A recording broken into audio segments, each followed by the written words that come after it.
নমস্কার বন্ধুরা, mister Mrs cooking আরে তোমাদের সকলকে জানাই আরো একবার স্বাগত। আজকে চলে এসেছি আবার একটা দুর্দান্ত রেসিপি নিয়ে। কিছুদিন ধরে এই পিঠে পুলি পাটিসাপটা এগুলো খেতে খেতে মুখটা একটু মিষ্টি হয়ে গেছে। তো আজকে একটু বানাবো ঝাল ঝাল আর খুব সুস্বাদু একটা রেসিপি। বাড়িতে দেখলাম যে বাবা মাঠ থেকে একদম কচি তাজা পালং শাক এনেছে।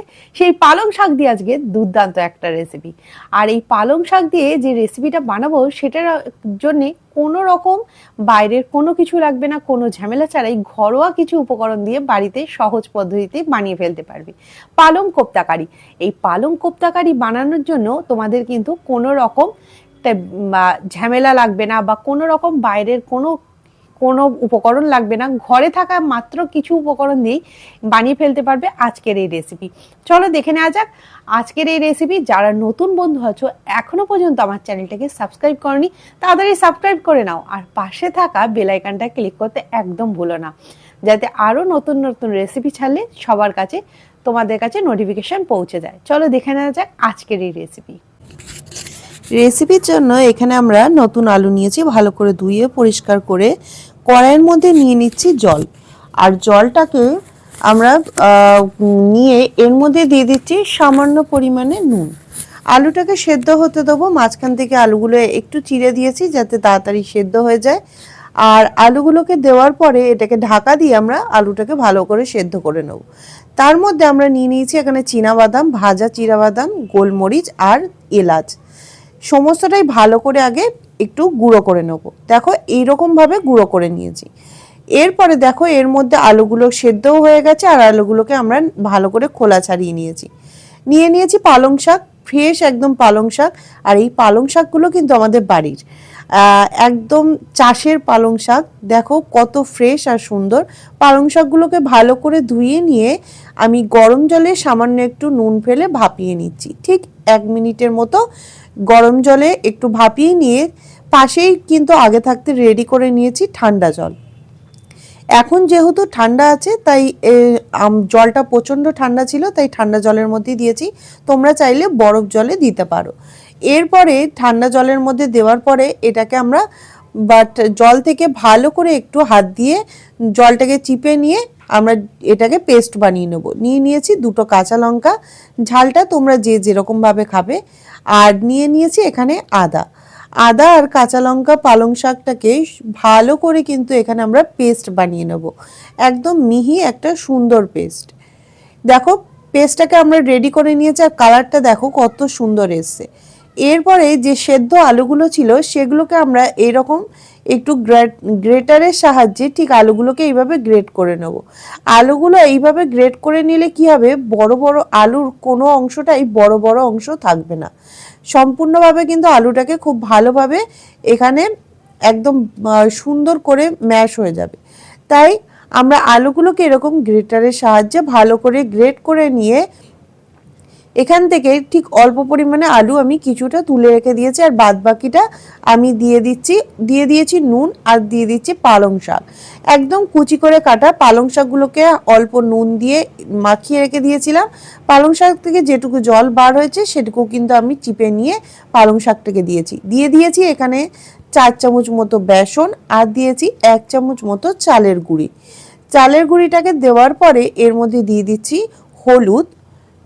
হলুদটাকে দিয়ে এর মধ্যে আমি কিন্তু যেহেতু এর মধ্যে অ্যাড করে দেবো সামান্য পরিমাণে একটু চিনিও অ্যাড করেছি, কারণ চিনিটা দিলেও দেখবে টেস্টটা খুব ভালো আসে।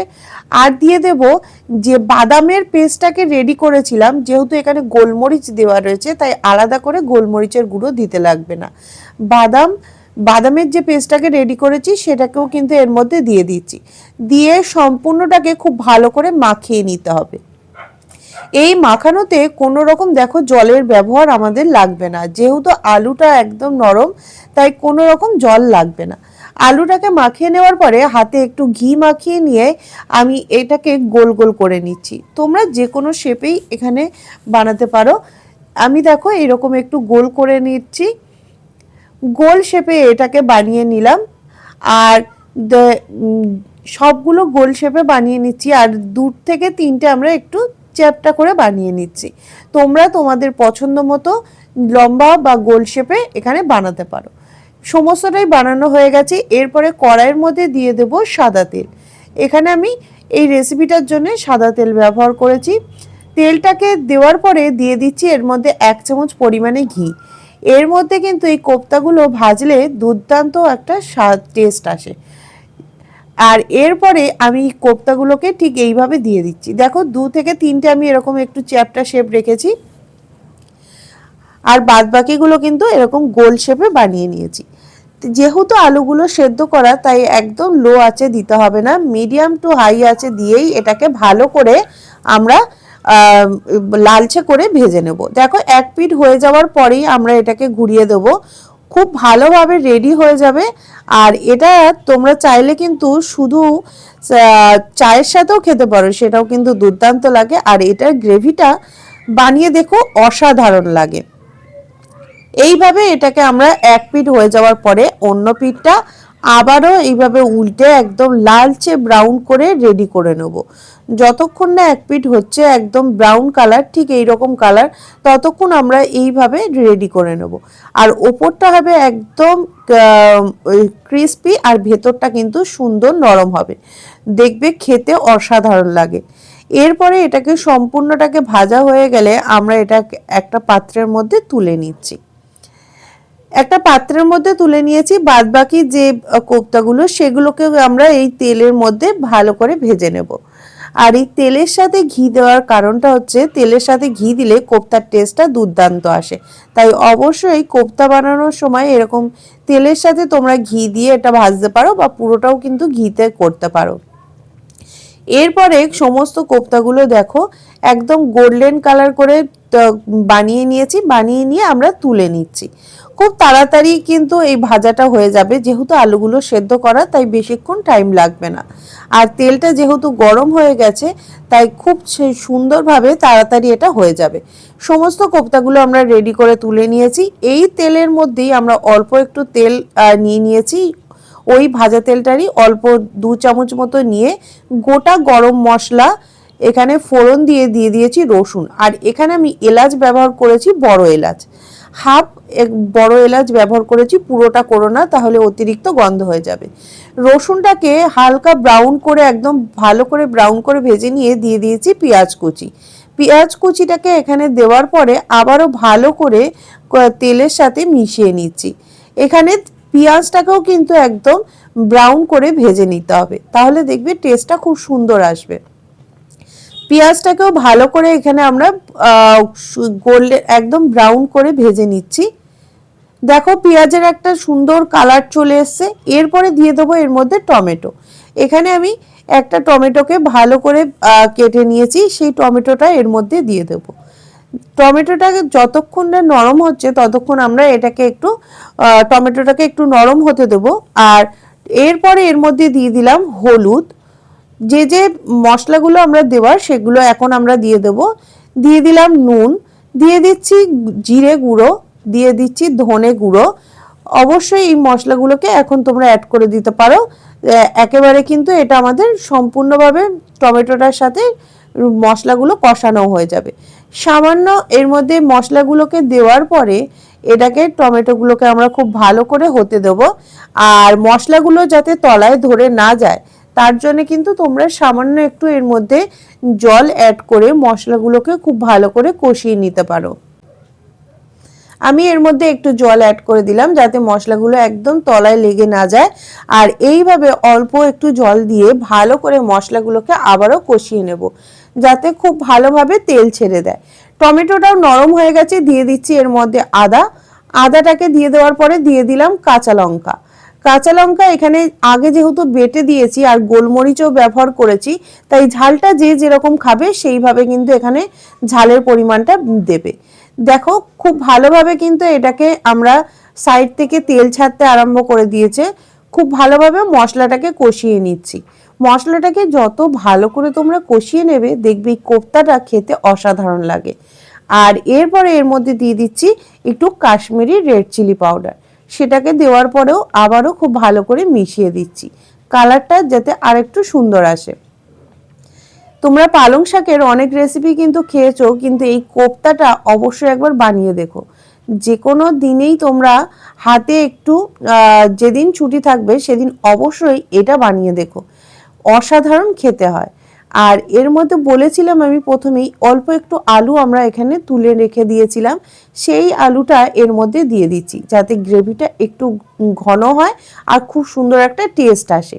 এই আলুটাকে দিয়ে দেওয়ার পরে আবারও এই মশলার সাথে আলুটাকেও একটু কষিয়ে নিতে হবে, তাহলে দেখবে আলুটাও একটু ভালো করে কষিয়ে নিলে টেস্টটা ভালো আসবে।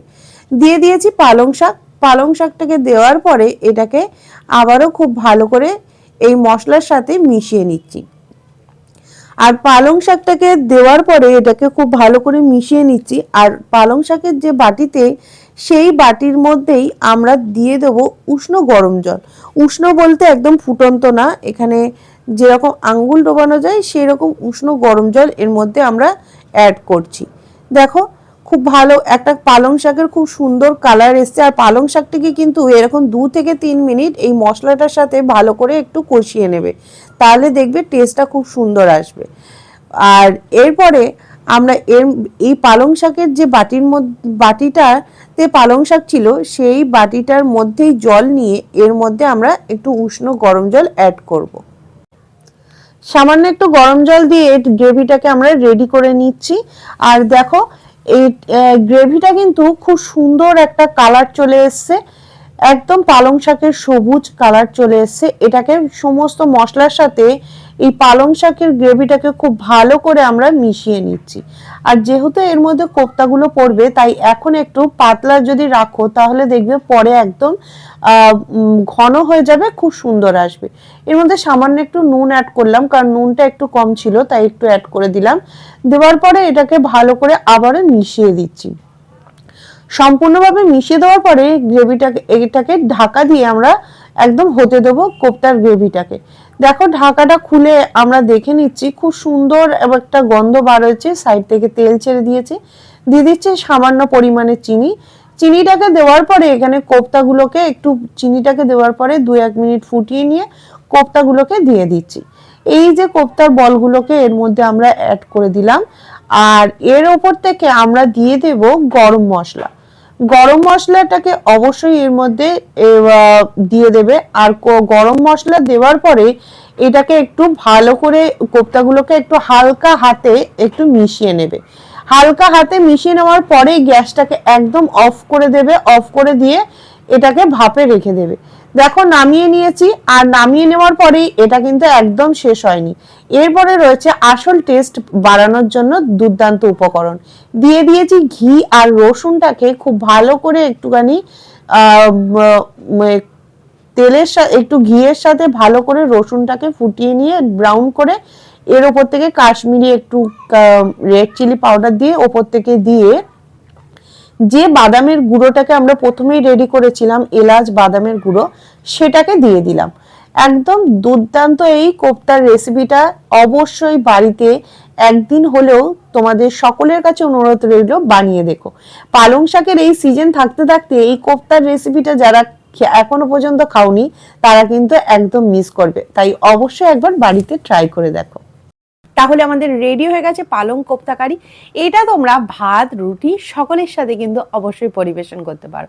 আর বাড়িতে সকলের কাছে অনুরোধ রইল একদিন হলেও এটা ট্রাই করে দেখো। খেতে যেমন অসম্ভব ভালো হয়, আর এটা কিন্তু বানানো খুব সহজ, একদম মুখে লেগে থাকার মতো আজকের এই রেসিপিটা।